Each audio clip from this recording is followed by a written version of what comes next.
ഇൻക്ലാബുകൾ ഒരു ഡോസിനുള്ള നിലവിളി കാത്തിരുന്നു. കണ്ടോളുക, കാളകൂടം നിങ്ങളുടെ കൺമുന്നിൽ കുഞ്ഞുങ്ങളെ വിഴുങ്ങുന്നത്. 25,000 കോടിയുടെ മയക്കുമരുന്ന് പിടിച്ചു. അതിനേക്കാളധികം പിടിക്കുമെന്ന് കണ്ട കടലിൽ മുക്കിക്കളഞ്ഞു. കേരളം ഞെട്ടിയോ? ഇല്ല. സർക്കാർ അമ്പരന്നു? ഒരിക്കലുമില്ല. സാംസ്കാരിക കേരളം വിതുമ്പിയോ? ഇല്ല, വിതുമ്പിയില്ല. ഇൻവെസ്റ്റിഗേഷൻ ഏജൻസികൾ നടുങ്ങിയോ? ഇല്ല. പൊതുസമൂഹം പ്രതികരിച്ചോ? ഇല്ല. ഇതൊക്കെ കേരളത്തിൽ സംഭവിക്കണമെങ്കിൽ ഉത്തർപ്രദേശിൽ ന്യൂനപക്ഷ യുവാവിനെ സംഘങ്ങൾ നിർബന്ധിപ്പിച്ച് ജയ് ശ്രീറാം വിളിപ്പിക്കണം. എന്നാലേ പറ്റൂ. അതാണ് പ്രബുദ്ധത. ഇനി ഞങ്ങൾ ഇപ്പറഞ്ഞ 25,000 കോടി ഒരു പെരുപ്പിച്ച കണക്കായി കരുതി വെറും 10,000 കോടിയായി അതിന്റെ മൂല്യത്തെ കുറച്ച് കാണുക. അതിനർത്ഥം ഈ മയക്കുമരുന്ന് പുറംകടലിലെത്തിച്ച് കൈമാറുന്നതിന് ഒറിജിനൽ ലെവൽ ടൈഗുണിന് നൽകേണ്ട മൂല്യമാണ് ഈ 10,000 കോടി.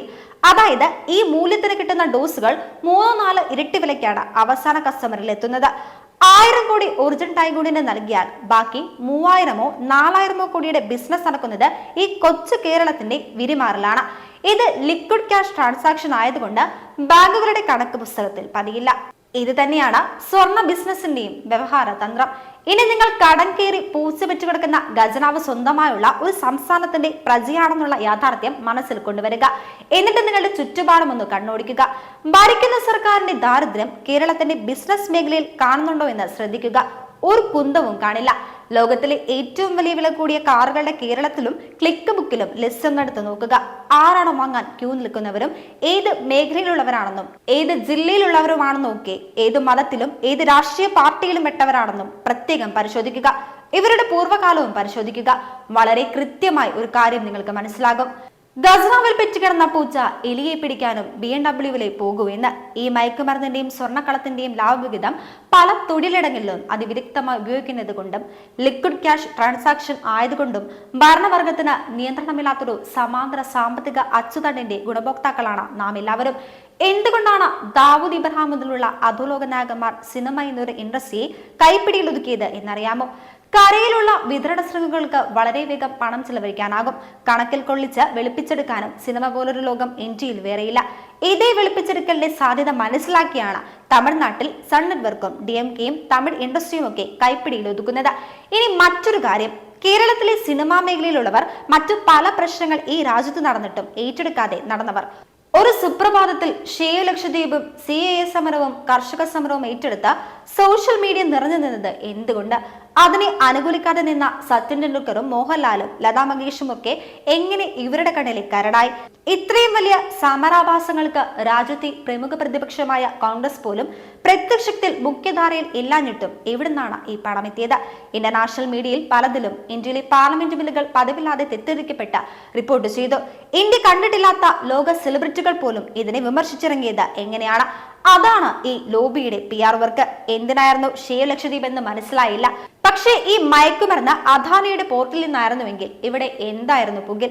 അദാനി എന്ന പേരിൽ തന്നെ അതിന്റെ പ്രബുദ്ധത പൂണ്ട് വിളയാടിയാനെ.